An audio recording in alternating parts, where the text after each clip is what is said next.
Oh my god, I walked up without my notes. Alright, as you heard, my name is John Cruz Eskridge, and if you were here last week, you understand why I'm doing this one. So, I know a couple of people were here last week. I know I saw one of you in the corner over here and a couple of others, but I landed up rustling some feathers last week, and I want to make it clear that I am a comedian because I will make fun of everything and anything. I do not think there should be a line drawn anywhere, because if you draw a line, where are you going to stop? So, I definitely think that everything we say should be on limits, basically. Yeah. Sorry, I literally wrote this today on my way down here because I was flustered. So I think that if we stop ourselves from speaking, we close ourselves off to new ideas, and that is the exact opposite thing I want to do. I want to open up conversations for everyone, right? I want to make sure that we talk about the things that are crazy in this world, because that means we can move forward from those things. I encourage everyone to talk to each other because we shouldn't let words hold us back any longer as a society. But to be honest, last week I did get a little roasted because I butchered one of my jokes, and the telling of it is very important to be able to get any laughter, because with my pigment it's a little hard to get off. And anyone who was here last week, again, you know exactly what I'm talking about.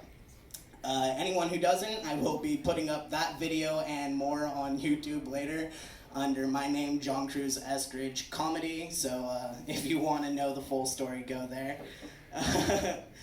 Yeah, when I butchered that joke, though, it's something to consider for me, like what line I'm going to walk, how far I'm going to take things, and just in general, how long I'm willing to stand up here and embarrass myself. God. So, as my fellow comedians, though, since you do like to roast me after I say things that are way too inappropriate, I would like to have you guys roast me better next time. All honesty, because I need to learn how to take it better, and I also need you guys to stop calling me fucking Post Malone. Every single time I come down here, someone calls me Post Malone to make fun of me. And honestly, I fucking love the guy. That is not an insult. So, I'm going to give you guys some ammo today. And I know I'm going to regret it, but it's going to be fun. You guys get to roast me better, plus I get to stop hearing things like post-op Post Malone.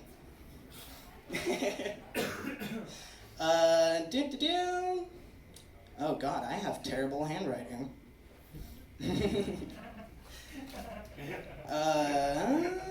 So, thank you for laughing. Pity laughter is always accepted here. Anyways. So, since I'm giving you guys some ammo, I've had terrible teeth my entire life. How terrible, you might ask? Whenever I smile, people ask me if I'm British.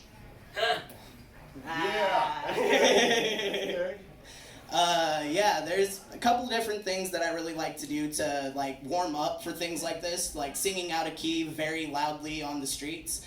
And sometimes I get a little embarrassed, so I'll just start whistling instead. And because of my teeth, every once in a while a whistle will escape me anyways when I'm speaking, just a high-pitched right? But when I was in San Luis Obispo, I was whistling to one of my favorite songs because I didn't think it would be in good taste to start singing a song called Enormous Penis behind this woman. And I start whistling along instead, just... And I see her turn around and she looks at me and she's like, "Did you just catcall me?" I take out my earbuds and I'm like, "No, I don't think you're that cute." Kept walking, and then I realized in my own head, I'm also more of a damn kind of guy. With that, I have to also keep making fun of myself. My ex is a chubby chaser, as you can tell. And one of the greatest things about that is I didn't really figure that out until they dumped me. and then 2 weeks later were with someone who was 15 pounds heavier than me in their bra alone. Like, I know they're perky and my moves are pretty great, but they went down from a B to an A when I was in a weight loss competition. I only lost 2 pounds, but somehow a full cup went away. Fucking ridiculous.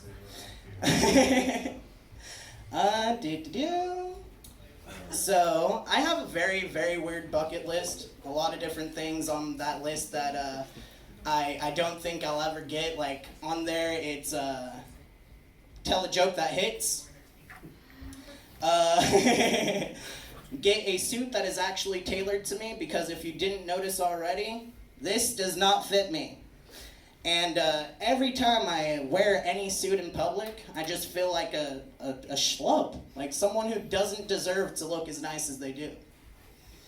And I really wanted to tell this story before I cut off my hair in June, because it's one of my favorite stories from when I was around 13. I went to Australia on a student ambassadorship program, and there were these 15, 16-year-old girls in a hot tub like halfway through this 3-week experience. And there's a couple guys around me as well, and these girls start saying that they're model worthy, right?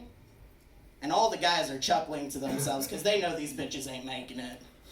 But I decided that I was going to tell them a joke from the comedian Gabriel Iglesias. Anyone here remember the joke where he talks about how over-sexualized everything is for like, oh god, I'm butchering this, I'm so sorry guys. So for commercials, they're all super over-sexualized. Anyone remember that? Yes, okay. Sir. Yeah, alright, so thanks someone for answering. It was one of my favorite ones back in the day, and I had to tell it to them because it's one of my favorites where the chick's just walking through the hallway. Oh my god, I cannot speak today. Again, John Cruz Eskridge comedy. Anyways, I was walking. Oh, Jesus Christ, I'm really fucking up, you guys. 10 more minutes of this. Anyways,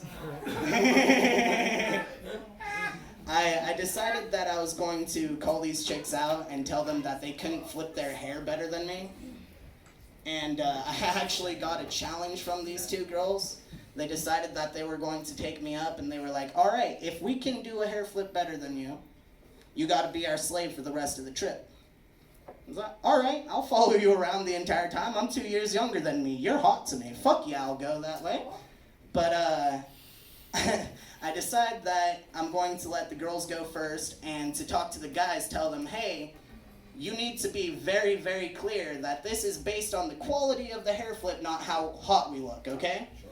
And so the guys agree, and the first girl goes, and she does her hair flip. She goes, and it's all over her face, just fucking wet and sloppy, which coincidentally was the name of her first sex tape.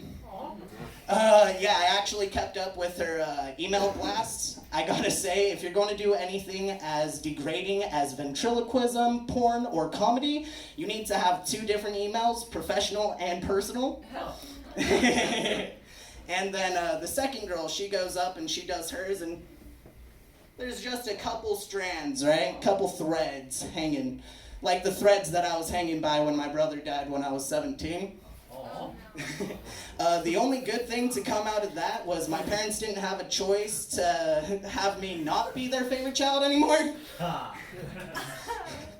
So if that doesn't tell you that I will cross whatever line to do whatever I want, I don't know what will.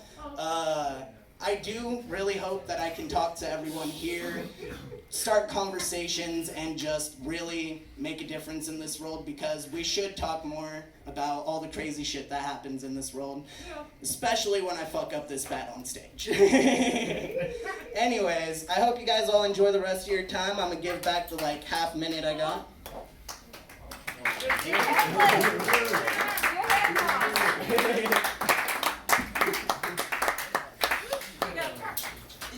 Did you win the hair flip? Oh, shit. Yeah, sure. That's